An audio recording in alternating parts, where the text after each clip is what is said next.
ನನ್ನ ಭಯ ಗೊತ್ತಿರೋ ಹಿಂಗೆ ಮಾತಾಡ್ತಾರೆ ಅಂದ್ಬಿಟ್ಟು ನಮ್ಮ ಡೇಟ್ ಆಫ್ ಡೆತ್ ಸಹ ಇದೆ ಬಿಟ್ಟು ನನ್ನ ಅರ್ಥ ಮಾಡಿಸಿ ನನ್ನ ಕರ್ಕೊಂಡ್ಬಂದು ನೀನು ನಿನಗೋಸ್ಕರ ನೀವು 28 ದಿನ ದುಡಿ, ತಿಂಗಳಿಗೆ 2 ದಿನ ಸಮಾಜಕ್ಕೋಸ್ಕರ ಕೊಡೋರು ಕರ್ಕೊಂಡ್ಬಂದು ನನ್ನ ಬಿಟ್ಟಿದ್ದು ನಮ್ಮ ಗುರುಗಳು ಶಾಹಿದ್ ನಗ್ವಿ ಸಾಬ್, ಮೌಲಾನಾ ಶಾಹಿದ್ ನಗ್ವಿ ಸಾಬ್.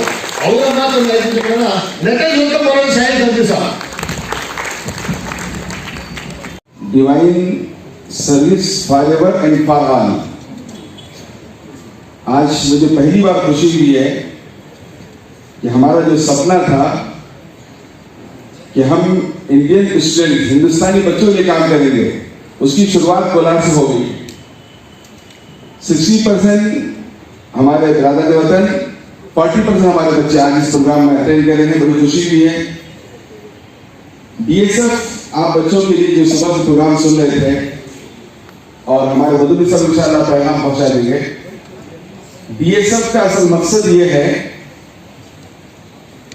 कि आप बच्चे अपना एक मंजिल डेस्टिनेशन पाने के लिए जो भी जरूरत पड़ेगी आपको, मॉरली, फाइनेंशियली, गाइडेंस, इंशाअल्लाह हमारी टीम हर जगह हमेशा तैयार रहेगी। कोलार के लिए हमारे भाई अब्दुल रशीद साहब हैं, अब्दुल कयूम साहब हैं, खाजा भाई हैं, ये पूरी टीम है। आप इनके नंबर आज नोट कर लीजिएगा।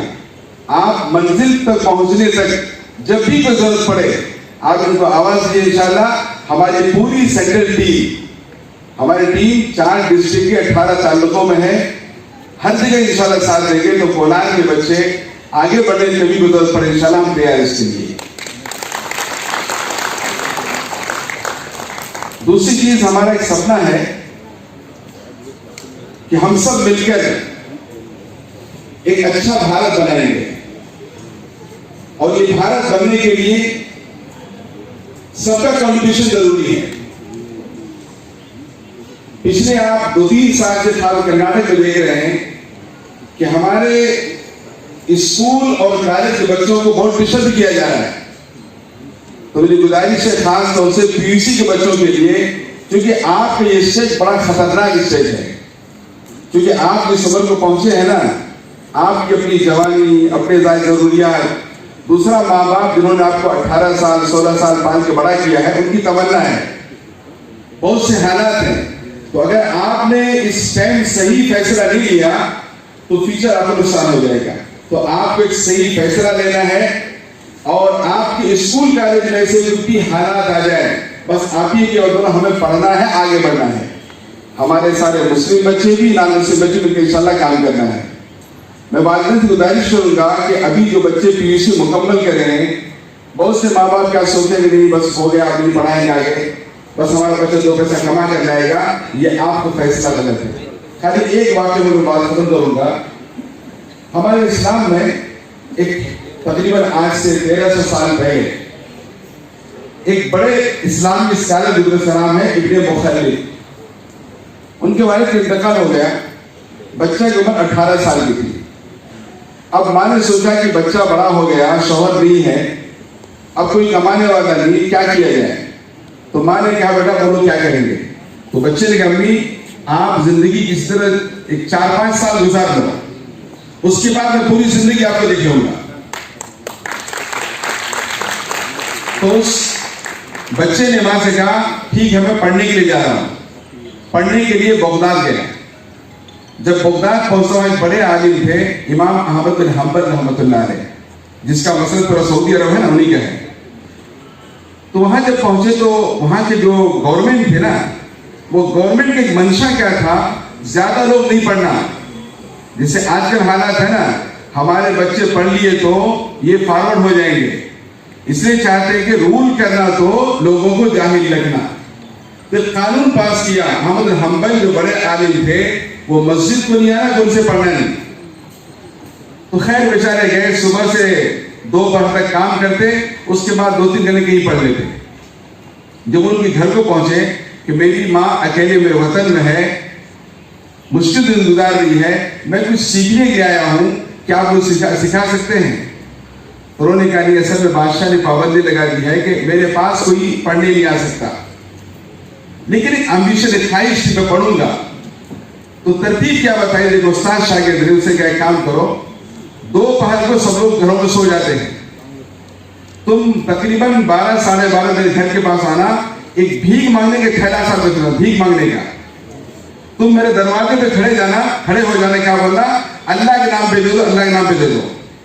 मैं वहां से बाहर निकल के आऊंगा, 1 रुपए का काइन मेरे हाथ में होगा, मैं काइन हाथ में रखे रहूंगा। तुम खड़ के आवाज देना, मैं तुमको हदीस सुनाता रहूंगा। मैं भीख दूंगा नहीं तुमको। जब मैं किसी को देखूंगा ना, मैं वापस चला जाऊंगा, क्योंकि अचानक आ गया तुम्हारे थैले भीख डाल दूंगा। तुम ये काम करो। बेचारा सुबह से 2 बार तक काम करता, मजदूरी करता, उसके बाद 2 बार भीख मांगने के लिए जाता, भीख नहीं, पढ़ने के लिए 10 लगे, आधा घंटा 1 घंटा खड़ के पढ़ता। 2 साल इस तरह काम किया। क्या भीख के नाम पे जाता, एजुकेशन लेकर आता, एजुकेशन की भीख। उसके बाद पढ़ करके इतना बड़ा आलिम बने, जब मस्जिद नबी के अंदर वो बैठे हैं, उनके क्लास में तकरीबन 3.5 लाख स्टूडेंट बैठते थे। तो उसकी माँ ने कहा, देखो बेटा, अगर मैं तुमको ये 3-4 साल मेरी ख्वाहिशात की वजह से रोक लेता तो जिंदगी में हंडिया मसद होता रहता। तुमने 3-4 साल मैंने कुर्बानी दिया, तुमने मेहनत किया, अब जिंदगी मजे लेके खाएंगे। तो जो माँ खेड़े में रहती थी, उनको मदीना बुला के रखा, मदीने के बड़े आलिम बने। तो मैं तमाम अपने पीयूसी कम बच्चों को ये कहना चाहता हूँ, ये आपका जो है टर्निंग पॉइंट बड़ा खतरनाक है, इसलिए आप इरादा करो। आपके घर के हालात जैसे भी हो, जो भी हो, इंशाअल्लाह आपके जैसा सरने का मंजूर चल रहे हैं, मिनिमम हर घर में ग्रेजुएट होना कंपल्सरी है।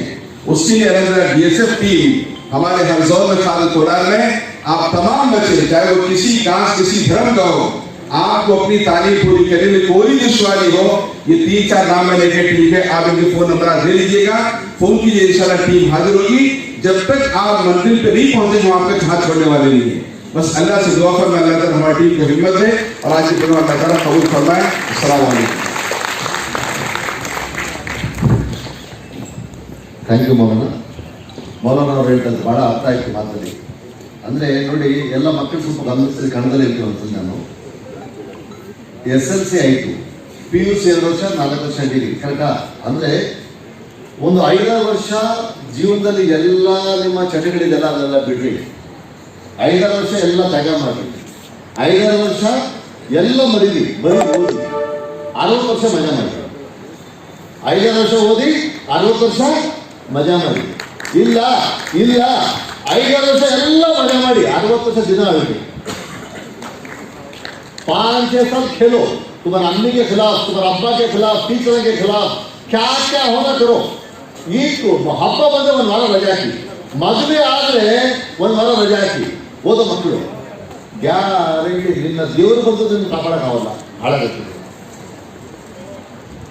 ಇಲ್ಲ 5 ವರ್ಷ ಎಲ್ಲ ಬಿಡ್ರಿ, ಹಬ್ಬ ಮದುವೆಗಳು ಅದು ಇದೆಲ್ಲ ಬಿಡ್ರಿ. 5 ವರ್ಷ ಚೆನ್ನಾಗಿ ಓದಿ, 50-60 ವರ್ಷ ರಾಜೇಂದ್ರಾಗಿದ್ದೀರಿ. ಈಗ ನೀವು 5 ವರ್ಷ ಆಟ ಆಡಿ 60 ವರ್ಷ ಮದುವೆ ಮಾಡ್ತೀರಾ, 60 ವರ್ಷ ಆಯ್ತೀರಾ? ಅಥವಾ 5 ವರ್ಷ ಚೆನ್ನಾಗಿ ಓದಿ 60 ವರ್ಷ ನೀವು ಚೆನ್ನಾಗಿ ಇರ್ತಿರೋದು ಆಶೀರ್ವಾದ ಯಾರು ತಗೊಳ್ಬೇಕು? ನೀವು ತಗೊಳ್ಬೇಕು. 6 years sacrifice, 60 years enjoyment. 6 years enjoyment, 60 years ದಿನ ಅಳೋದು. ಕರೆಕ್ಟಾ? ನೀವು ಡಿಸೈಡ್ ಮಾಡಬೇಕು. ಅದಕ್ಕೆ ಈ ದಿನದ ಕೊನೆಯ ಸ್ಪೀಕರ್ ನಾನು ಹೇಳ್ತಾ ಇದ್ದೀನಿ. ಅದನ್ನ ಮೊದಲು